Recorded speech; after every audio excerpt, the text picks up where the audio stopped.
നീതി വേണം, നീതി വേണം, നീതി വേണം, നീതി വേണം. രജിക്ക് നീതി വേണം, നീതി വേണം, രജിക്ക് നീതി വേണം, നീതി വേണം. പട്ടികജാതിക്കാരനായതുകൊണ്ടാണോ രജിയെ കൊന്നു കൊല പിടിച്ചത്?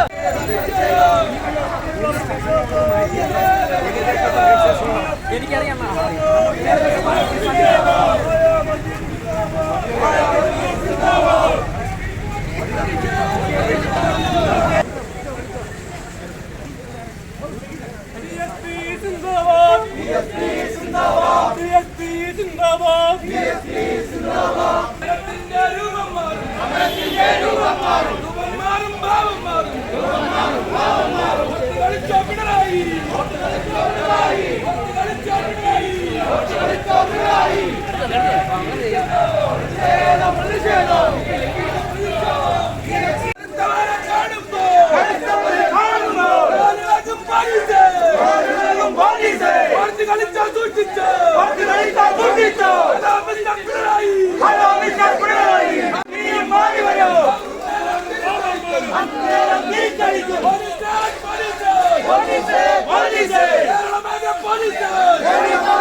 ഈ എരൂർ പോലീസ് സ്റ്റേഷൻ ഉൾപ്പെടെ പറഞ്ഞതാണ്. കാര്യം ഇതുപോലെ പട്ടികജാതിക്കാർക്കും പട്ടികവർഗക്കാർക്കും ഈ കൊല്ലം ജില്ലയിലും അതോടൊപ്പം തന്നെ ഈ കേരളത്തിലും ജീവിക്കാൻ പറ്റാത്ത അവസ്ഥയിലേക്കാണ് ഈ പോലീസ് മാറിക്കൊണ്ടിരിക്കുന്നത്. സമൂഹത്തിലെ അതേ ജാതി വ്യവസ്ഥ ഈ ഡിപ്പാർട്ട്മെന്റിലും കടന്നുകൂടി എന്നുള്ളതാണ്. എല്ലാവരെയും കുറ്റപ്പെടുത്തുന്നില്ല. എന്നാൽ ചില പോലീസുകാർ ജാതിയ മാത്രം മുൻകൈയെടുത്തുകൊണ്ട് മാത്രം പ്രവർത്തിക്കുന്നു എന്നുള്ളതാണ് യാഥാർത്ഥ്യം. ഇതിന് മാറ്റം വരണം. അതുകൊണ്ടാണ് ബഹുജൻ സമാജ് പാർട്ടി കൊല്ലം ജില്ലാ കമ്മിറ്റിയുടെ നേതൃത്വത്തിൽ ഇതുപോലൊരു പ്രതിഷേധ മാർച്ച് നടത്തുന്നത്. നീതിക്ക് വേണ്ടി കൊലപാതകളെ കണ്ടെത്തണമെന്ന് ആവശ്യപ്പെട്ടുകൊണ്ട്, ഞങ്ങളെ ഉപദ്രവിച്ചവരെ പീഡിപ്പിച്ചവരെ കണ്ടെത്തണമെന്ന് ആവശ്യപ്പെട്ടുകൊണ്ട് പോലീസ് സ്റ്റേഷൻ മാർച്ചും ധരണയും വെക്കുന്നത് ഈ രാജ്യത്തെ കർത്തവർഗക്കാർ മാത്രമാണ്. കേരളത്തെ എടുത്ത് നോക്കുകയാണെങ്കിൽ സാംസ്കാരിക കേരളം എന്ന് പറയപ്പെടുന്ന കേരളത്തിലും സ്ഥിതിവിശേഷം വ്യത്യസ്തമല്ല. അതിന്റെ ഏറ്റവും വലിയ ഉദാഹരണമാണ് കൊലപാതകം കഴിഞ്ഞ് ദിവസങ്ങൾ ഇത്രയും ആയിട്ടും വെറും 2 പേരെ മാത്രം പ്രതിയെടുത്തുകൊണ്ട് അവരെ അറസ്റ്റ് ചെയ്ത് ജയിലിലാക്കിക്കൊണ്ട് ആ കേസ് കെട്ട് ക്ലോസ് ചെയ്യാൻ വേണ്ടി ശ്രമിക്കുന്ന പോലീസിന്റെ തന്ത്രങ്ങൾ. 4 പേരുണ്ടെന്ന് വീട്ടുകാർ പറയുകയും എന്നാൽ ഈ 4 പേർക്കും നിർദ്ദേശം കൊടുക്കുകയും കൊലപാതകത്തിന് ആവശ്യമായ കൊട്ടേഷൻ കൊടുക്കുകയും ചെയ്യുന്ന ഒരു സ്ത്രീയെ കൂടെ ഒഴിവാക്കിക്കൊണ്ട് അങ്ങനെ 5ഓളം വരുന്ന പ്രതികളിൽ എത്ര പേരാണ് ഇതിനകത്ത് കൃത്യമായി പങ്കെടുത്തത് പോലീസിന്റെ ഗൗരവമായ സത്യസന്ധമായ അന്വേഷണത്തിൽ മാത്രമേ തെളിയുകയുള്ളൂ.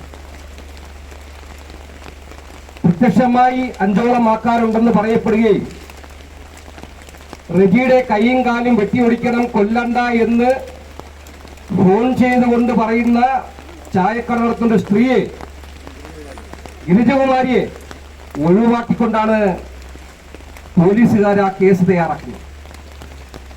ഗിരിജകുമാരി പറയുന്നത് മരിച്ച റെജിയുടെ വലിയമ്മ കേട്ടുകൊണ്ടിരിക്കുകയാണ്. 1-2 ദിവസം കൂടെ കഴിയട്ടെ എന്ന് മറുനിലയ്ക്കൽ നിന്ന് പറയുന്ന ആൾക്കാരുടെ ശബ്ദം കേൾക്കുന്നുണ്ട്. അപ്പൊ ഇത്രയും വ്യക്തമായ കാര്യങ്ങൾ ഉള്ളപ്പോൾ 2 പ്രതികളെ മാത്രം അറസ്റ്റ് ചെയ്തുകൊണ്ട് ഈ കേസിനെ തേച്ചുമാച്ച് കളയാൻ, കേസിനെ ഒതുക്കി തീർക്കാൻ പോലീസ് തയ്യാറാവുന്നത് വളരെ ജനാധിപത്യ വിരുദ്ധമാണ്. എന്തുകൊണ്ടാണ് കേരളത്തിൽ മാത്രം, കേരളത്തിൽ ഇത്രയും അധികം അട്രോസിറ്റി ആക്ട് കേസ് ഈ അടുത്ത നാളുകളിൽ വർദ്ധിച്ചു വരുന്നെന്ന് പോലീസ് പരിശോധിക്കാൻ തയ്യാറാവണം. പോലീസുകാരും രാഷ്ട്രീയവും മതവും ജാതിയും സ്വീകരിച്ചു കഴിഞ്ഞാൽ ഇന്ത്യയിലെ ജനാധിപത്യവും മതേതരത്വവും മാനുഷിക മൂല്യങ്ങളും തച്ചതക്കപ്പെടും. വർഗീയവാദം കൊടികുത്തി വാഴുന്ന ഒരു സ്ഥലമായി മാറും കേരളം എന്ന് ഞാൻ പറയുകയാണ്. പലപ്പോഴും നമുക്കറിയാം പോലീസ് സ്റ്റേഷനിൽ ചെല്ലുമ്പോഴുള്ള അവസ്ഥ ഞങ്ങൾ നിരവധി പ്രാവശ്യം അനുഭവപ്പെട്ടിട്ടുള്ളതാണ്. കേരളത്തിന്റെ ഒരു സവിശേഷത നിറം കണ്ട് കുറ്റം തെളിയിക്കുന്ന, നിറം കണ്ടാൽ ഇവൾ മോശക്കാരിയാണെന്നും, നിറം കണ്ടാൽ കള്ളിയാണെന്നും, നിറം കണ്ടു കഴിഞ്ഞാൽ ഇവൻ കൊലപാതകയാണെന്നും, നിറം കണ്ടു കഴിഞ്ഞാൽ ഇവൻ മയക്കുമരുന്ന് സാധനങ്ങൾ വിൽക്കുന്നവനാണെന്നും പറയുന്ന നിറം കണ്ട് പോലീസ് കള്ളനെ കണ്ടുപിടിക്കുന്ന ഒരു സ്ഥലം കേരളമാണ്. ഏത് സ്ഥലത്ത് ചെന്നാലും ശരി, കർത്തവൻ സ്റ്റേഷനിൽ ചെന്നാൽ ഇവൻ ചെയ്യും, കണ്ടറിയാം. വേറൊക്കെ ഈ അടുത്ത നാളുകളിൽ മാനമോഷണവുമായി ബന്ധപ്പെട്ട് ഒരു സ്ത്രീ അറസ്റ്റ് ചെയ്തപ്പോൾ അവിടുത്തെ CI പറഞ്ഞത് ഇവള് മോഷ്ടിക്കും, ഇവളെ കണ്ടാൽ തന്നെ അറിയാം കള്ളിയാണെന്ന്. അങ്ങനെ മുഖലക്ഷണം നോക്കി അല്ലെങ്കിൽ നിറം നോക്കി കൊലപാതകികളെയും അക്രമികളെയും മോഷ്ടാക്കളെയും കണ്ടെത്തുന്ന ഒരു വിദഗ്ധ സംഘം കേരള പോലീസിലുണ്ടെന്ന് വളരെ വ്യക്തമാണ്. അടുത്ത നാളിൽ ക്രൈം റെക്കോർഡ് ബോർഡ് പരിശോധിച്ചു കഴിഞ്ഞാൽ നമുക്കറിയാം പോലീസുകാരുടെ ഇടയിലുള്ള കുറ്റവാളികൾ എത്രയാണെന്നും ആ കുറ്റവാളികളെ അവിടെ സർവീസിൽ നിന്ന് പുറത്താക്കണമെന്ന് ആവശ്യപ്പെട്ടുകൊണ്ട് റിപ്പോർട്ട് നൽകിയത് നമുക്കറിയാവുന്നതാണ്. റജി മരിച്ച 16 അതിന്റെ വീട്ടിൽ ചടങ്ങ് നടക്കുമ്പോൾ റജിയെ കൊലപാതകം ചെയ്ത ആൾക്കാർ റജിയുടെ വീട്ടിന്റെ മുറ്റത്ത് ചായക്കട തുറന്നു വെച്ചു. എന്ത് വിരോധാഭാസം നോക്കണം. പോലീസ് തുറക്കരുതെന്ന് പറഞ്ഞു എന്ന് പോലീസ് പറയുന്നു. പക്ഷെ പോലീസ് തുറക്കരുതെന്ന് പറഞ്ഞ ഒരു ചായക്കട, പോലീസ് സീൽ ചെയ്തെന്ന് പറയപ്പെടുന്ന ഒരു ചായക്കട ഞങ്ങൾ വിളിച്ച് തിരക്കിയപ്പോൾ അവിടുത്തെ SI പറഞ്ഞത് അത് ഞങ്ങൾ തുറക്കരുത് പണ്ടുണ്ട്, ഞങ്ങൾ സീൽ ചെയ്തതാണ് എന്ന് പറഞ്ഞൊരു ചായക്കട ആ സ്ത്രീ തുറക്കണമെങ്കിൽ, ആ കൊലപാതകൾ തുറക്കണമെങ്കിൽ പോലീസിന്റെ ഒത്താശയില്ലാതെ, രാഷ്ട്രീയക്കാരുടെ ഒത്താശയില്ലാതെ തുറക്കില്ല എന്ന് വളരെ വ്യക്തമാണ്. എന്ത് കഷ്ടമാണെന്ന് നോക്കണം. നീതിക്ക് വേണ്ടി നിരന്തരം സമരം ചെയ്യേണ്ടി വരുന്ന ഒരു സമൂഹം, നീതിക്ക് വേണ്ടി പോലീസ് സ്റ്റേഷനിലും അധികാരിയുടെ മുമ്പിൽ നിരന്തരം ഭിക്ഷയാചിക്കുന്ന പോലെ യാചന നടത്തുന്ന ഒരു സമൂഹം കേരളത്തിൽ നിന്നുണ്ടെന്ന് പറഞ്ഞു കഴിഞ്ഞാൽ ലജ്ജാകരമാണ്. ഞങ്ങൾ എല്ലാ പോലീസുകാരെയും കുറ്റം പറയുന്നില്ല. നീതി നടപ്പിലാക്കുന്ന മനുഷ്യത്വമുള്ള പോലീസുകാർ ധാരാളമുണ്ട്. പക്ഷേ 100 എണ്ണം ഉണ്ടെങ്കിൽ അതിൽ 10ഓ 20ഓ വരുന്ന പോലീസുകാരാണ് ക്രിമിനൽ വാസനയുള്ളവർ, വർഗീയ വെറിയുള്ളവർ, രാഷ്ട്രീയമായി പോലീസിൽ ചെല്ലുന്ന പ്രതികളെ രാഷ്ട്രീയമായി രാഷ്ട്രീയം കണക്കാക്കി നീതി നടപ്പാക്കുന്ന പോലീസുകൾ കുറച്ചു പേരുണ്ട്. ആ കുറച്ച് പോലീസുകാർ മാത്രമാണ് ഈ കുഴപ്പങ്ങളത്തിൽ ഉണ്ടാക്കുന്നത്. അതുകൊണ്ടാണ് ചിലപ്പോഴൊക്കെ മുദ്രാവാക്യം വിളിക്കുമ്പോൾ ഞങ്ങൾ മുഴുവൻ പോലീസിനെതിരെയും മുദ്രാവാക്യം വിളിക്കേണ്ടി വരും. കാരണം ഈ ക്രിമിനൽസ് ആയ പോലീസുകാരെ തിരിച്ചറിയില്ല. അതറിയാന്നുള്ളത് പോലീസ് ഡിപ്പാർട്ട്മെന്റ് തന്നെയാണ്. എത്രയോ പ്രാവശ്യം റിപ്പോർട്ട് തയ്യാറാക്കി കൊടുത്തു. ക്രൈം ബ്യൂറോ എടുത്ത് പരിശോധിക്കുമ്പോൾ നിങ്ങൾക്കറിയാം എത്ര പോലീസുകാർക്കെതിരെ നടപടിയെടുത്തു. വിചിത്രമായ കൊലപാതകങ്ങൾ, വിചിത്രമായ പീഡനങ്ങൾ, വിചിത്രമായ മരണങ്ങൾ നടക്കുന്നത് കേരളത്തിലാണ്. വിചിത്രമാണെല്ലാം. 5 അടി പൊക്കമുള്ള ഒരു യുവാവ്, ഒരു വിദ്യാർത്ഥി 5.5 അടി പൊക്കമുള്ള വാഴയിൽ തൂങ്ങി മരിച്ചു എന്ന് പറയുന്ന സംഭവം നടക്കുന്ന കൊട്ടാരക്കരയാണ്. റജിയെ മെയ് 10-ാം തീയതി കൊല്ലുന്നു. 12-ാം തീയതി കണ്ടെത്തുന്നത്. 2 ദിവസം കൊന്ന് ആ സ്ഥലത്തിട്ടൊക്കെയായിരുന്നു. പക്ഷെ എന്ത് ലാഘവത്തോടെയാണ് ആ കേസ് പോലീസ് കൈകാര്യം ചെയ്തത്.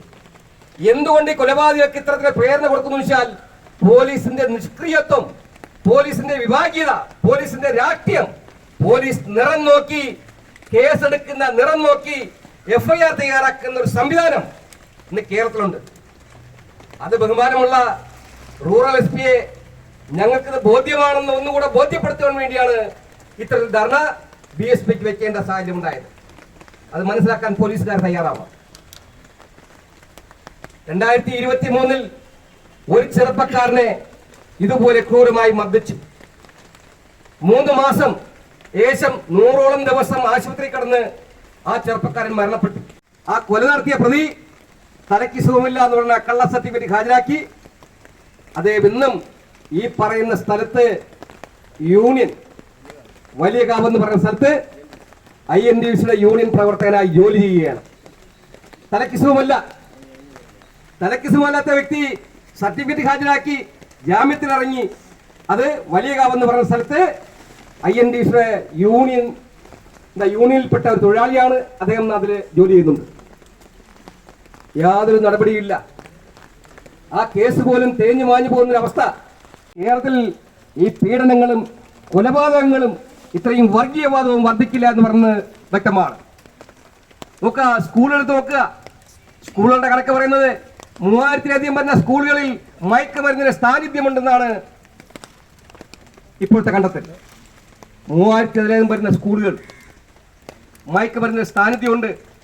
5 മുതൽ അങ്ങ് ഡിഗ്രി വരെ പഠിക്കുന്ന കോളേജ് സ്കൂളുകളിലാണ് മയക്കുമരുന്നിന്റെ സാന്നിധ്യമുള്ളത്. സംസ്ഥാനം ഭരിക്കുന്ന പല ഭരണാധികാരികൾക്കും അവരുടെ മക്കൾക്കും അവരുടെ ബന്ധുമിത്രാദികൾക്കൊക്കെ ഈ മയക്കുമരുന്ന് കച്ചവടത്തിലും പീഡനത്തിലും കൊലപാതകങ്ങളിലും വ്യക്തമായി ബന്ധമുള്ളത് കൊണ്ടാണ് പോലീസ് ഈ നിഷ്ക്രിയത്വം പാലിക്കുന്നത്. യാതൊരു സംശയവുമില്ല. ഒരു സാധാരണക്കാരനാണ്, ഒന്ന് നോക്കിയാൽ സാധാരണക്കാരൻ ഒരാളെ തല്ലു എന്ന് പറഞ്ഞാൽ അന്ന് രാത്രി പോലീസ് കയറി അയാൾ അറസ്റ്റ് ചെയ്യും. വിചിത്രമായ ചില സംഭവം കൂടെ ഉണ്ട് കേരളത്തിൽ. ഏതെങ്കിലും ഒരു കർത്തവൻ മറ്റൊരു സമൂഹത്തിൽപ്പെട്ട ഒരാളെ തല്ലിക്കഴിഞ്ഞാൽ ആ തല്ലിയവനെ കിട്ടിയില്ലെങ്കിൽ അവന്റെ അച്ഛനെയോ അമ്മയോ സഹോദരനെയോ പോലീസ് രാത്രി പിടിച്ചോണ്ട് പോയി പോലീസ് സ്റ്റേഷനിൽ വെക്കും. എന്നിട്ട് പറയും, നീ തല്ലിയ നിന്റെ അനിയനെ കൊണ്ടുപോവാ, നിന്റെ മകനെ കൊണ്ടുപോവാ, നിന്റെ അനന്തരവനെ കൊണ്ടുപോവാ, എന്നിട്ട് തന്നെ വിടാമെന്ന് പറയുന്ന ഒരു സംവിധാനം കേരളത്തിൽ വർദ്ധിച്ചു വരികയാണ്. പോലീസ് വളരെ സൗഹൃദത്തിൽ അവനെ അറസ്റ്റ് ചെയ്ത് അവന് ജാമ്യം എടുക്കാൻ കണക്കാക്കുന്ന വകുപ്പുകൾ എഴുതി ചേർത്ത് ജയിലിലടക്കുന്ന സംവിധാനവും കേരളത്തിലുണ്ട്. പോലീസിനിടയിൽ വർഗീയതയും രാഷ്ട്രീയവും വർദ്ധിച്ചു കഴിഞ്ഞാൽ ജനാധിപത്യം തകരും. യാതൊരു സംശയവും വേണ്ട. കേരളത്തിലെ പീഡനങ്ങൾക്കും അക്രമങ്ങൾക്കും മയക്കുമരുന്ന് കച്ചവടങ്ങൾക്കും ഏറ്റവും വലിയ കാരണം പോലീസിന്റെ നിഷ്ക്രിയത്വമാണ്. പോലീസിന്റെ നിഷ്ക്രിയത്വം ഒന്നുകിൽ പോലീസിന് ഇതിൽ പങ്കുണ്ട്. ഒരുപാട് ആൾക്കാരെ നിങ്ങൾക്ക് അറസ്റ്റ് ചെയ്യേണ്ടി വരും, ഒരുപാട് പേരെ നിങ്ങൾക്ക് ലാത്തി ചാർജ് ചെയ്യേണ്ടി വരും. ആ സാഹചര്യം ഞങ്ങൾ പിന്നോട്ട് പോകുന്നു എന്നുള്ള ഒറ്റ കാരണത്താൽ പോലീസ് ഞങ്ങൾ ഭയപ്പെട്ടിട്ടാണ്, ഞങ്ങൾക്ക് ശേഷിയില്ല, ഞങ്ങൾക്ക് ചേർത്ത് നിൽക്കാൻ കഴിയില്ല എന്നുള്ള ചിന്ത പോലീസുകാർക്കുണ്ടായാൽ അത് വളരെ വിരോധാഭാസമാണ്. അത് ഈ സമൂഹത്തിൽ സമാധാന അന്തരീക്ഷം തകർക്കുന്ന സംവിധാനത്തിലേക്ക് പോകുമെന്ന് വളരെ വ്യക്തമായി ഞങ്ങൾ പറയുകയാണ്. യാതൊരു സംശയവും വേണ്ട. ബഹുജൻ സമാജ് പാർട്ടി വളരെ മാന്യമായി സമരങ്ങൾ ചെയ്യുന്ന, മാന്യമായി പ്രതിഷേധങ്ങൾ ഏർപ്പെടുന്ന, മാന്യമായി തന്നെ പ്രതികരിക്കുന്ന ഒരു പാർട്ടിയാണ്. ഞങ്ങൾ അക്രമം അധികം ചെയ്യാറില്ല, ഞങ്ങൾ കൊലപാതകങ്ങളൊന്നും ചെയ്യാൻ ഞങ്ങൾ പ്രേരിപ്പിക്കാറില്ല, അക്രമം നടത്താൻ ഞങ്ങൾ ഒരു പ്രവർത്തകരെ ഞങ്ങൾ പ്രേരിപ്പിക്കാറില്ല. കാരണം ഞങ്ങൾ അംബേദ്കറിസമാണ് ഫോളോ ചെയ്യുന്നത്.